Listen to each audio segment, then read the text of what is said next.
The world sees her as a global icon. But behind the flashing cameras and glamour, there's a story they won't tell you. This is not gossip. This is not speculation. This is truth, told through the lens of silence, rejection, and resilience.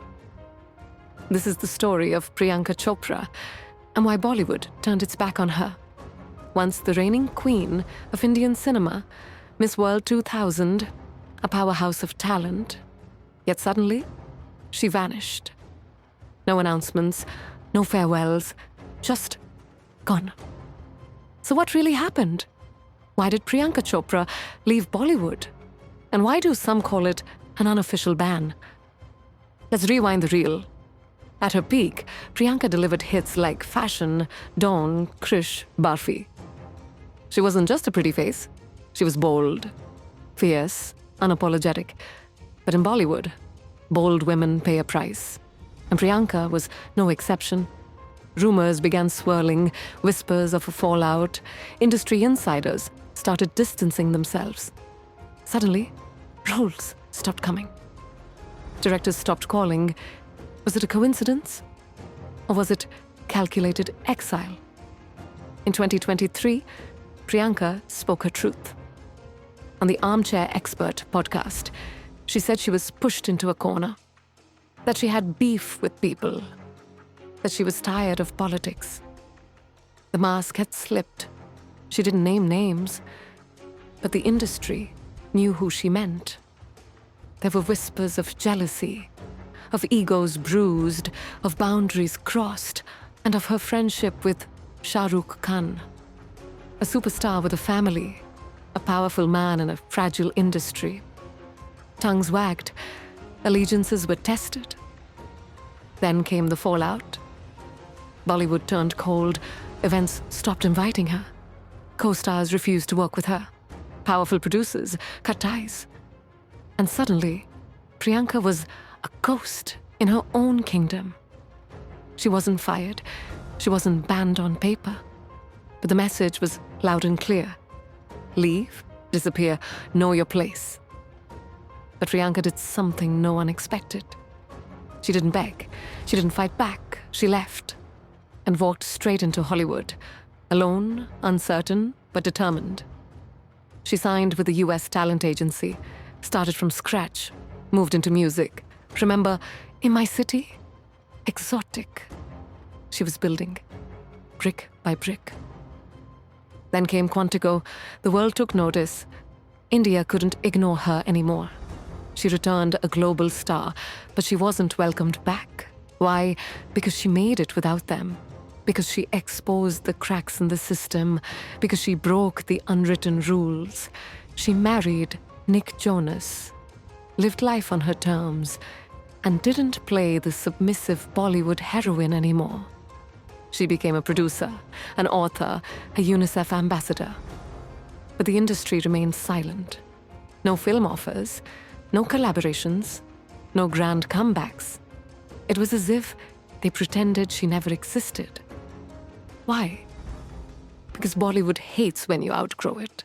Because power structures fear independence. And Priyanka is fiercely independent. Kangana Ranaut once tweeted, Karan Johar banned Priyanka because of her friendship with SRK. Shocking, maybe. Untrue, perhaps. But silence from the industry spoke volumes. Priyanka's mom said she lost 10 films in a row. Why?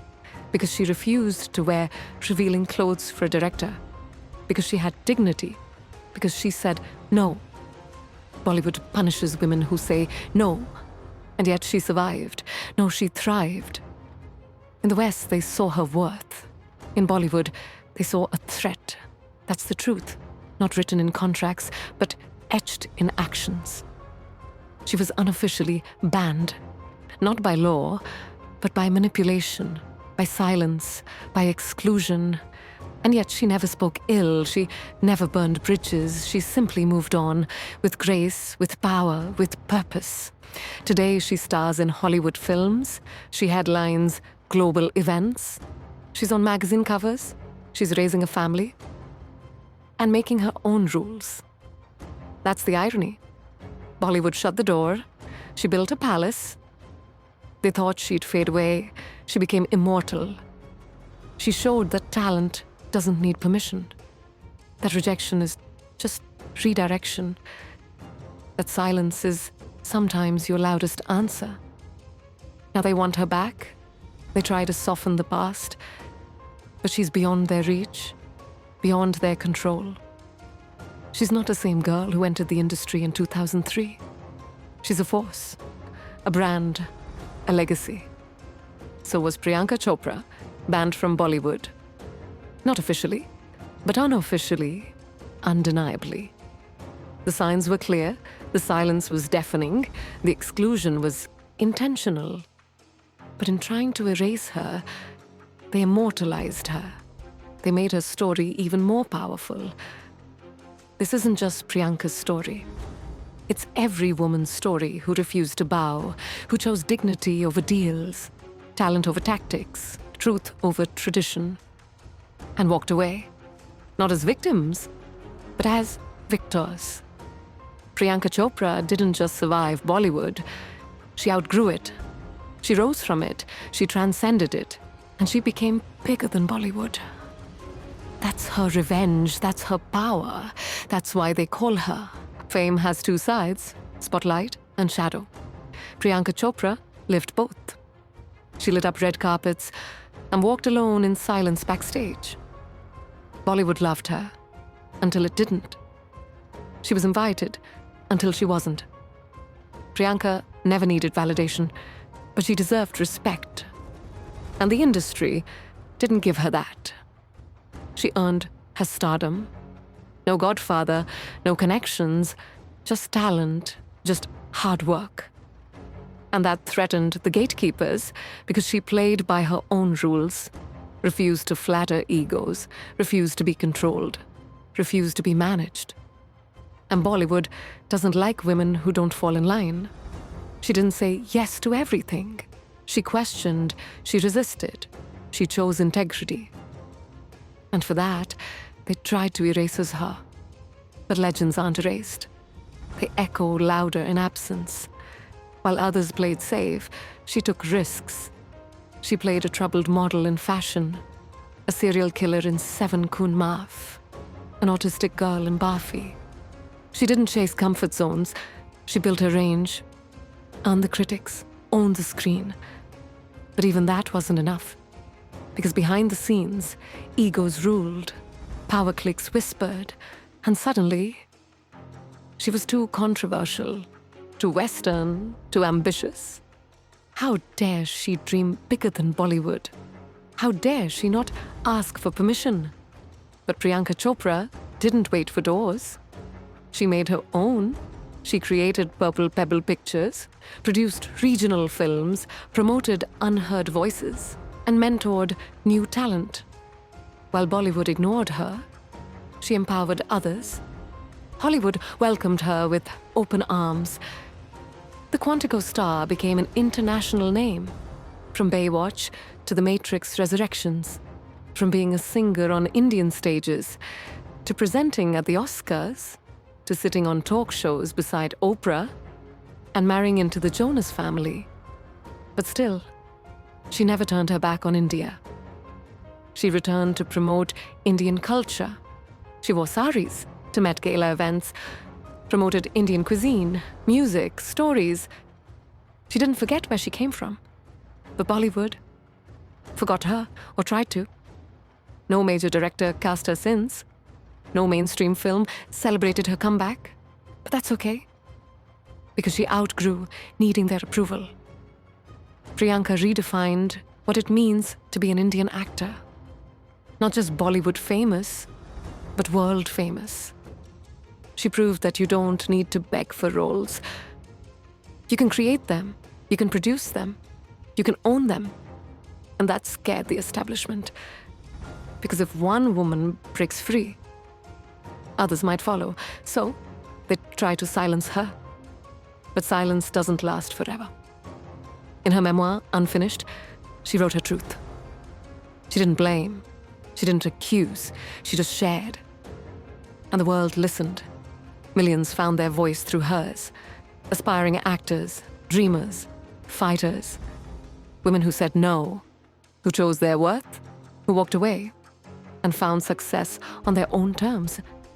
Priyanka Chopra became a symbol, not of scandal, but of survival, not of rejection, but of rebirth, not of failure, but of freedom. And to those who once tried to bury her career, they thought she'd break, that silence would shatter her. But Priyanka didn't break, she built. In silence, she built her empire. In rejection, she built her reputation. In exile, she found expansion. The industry that gave her fame tried to take away her identity, but she rewrote who she was. Not as a Bollywood actress, as a global force. She made failures her fuel. She made insults her insight. She turned barriers into bridges, and she walked across every one of them. Today, she's bigger than borders, bigger than box offices. She's a brand, a voice for the voiceless, a face of Indian excellence worldwide. Not just in acting, but in culture, business, fashion, advocacy. But back home, many still whisper, still question her choices. Why did she leave? Why did she marry Nick? Why is she so outspoken? Because she refused to shrink herself, because she refused to fit into their mold. She chose her happiness. She chose herself. And that's the boldest choice of all. In an industry where women are often seen, not heard, she spoke and stood tall. She knew her worth. She didn't wait for Bollywood to give her value. She created it. She chased no validation. She became her own stamp of success. When she walked into Hollywood, she didn't ask, "Can I?" She said, "Watch me." She didn't carry the wounds of rejection. She carried the wisdom of it. And that made her invincible. No movie mogul can cancel that. No rumor mill can erase that, because her story is no longer written by others. She writes it, one bold chapter at a time. Her return to Indian screens will be on her terms, not theirs, because she owes them nothing. For the next generation, she owes them hope. That you can say no, that you can walk away, that you can still win. Her journey is proof that your worth isn't decided by studios, or by rumors, or by cliques. It's defined by you, by your work, your truth, your fire. She may never win their awards again,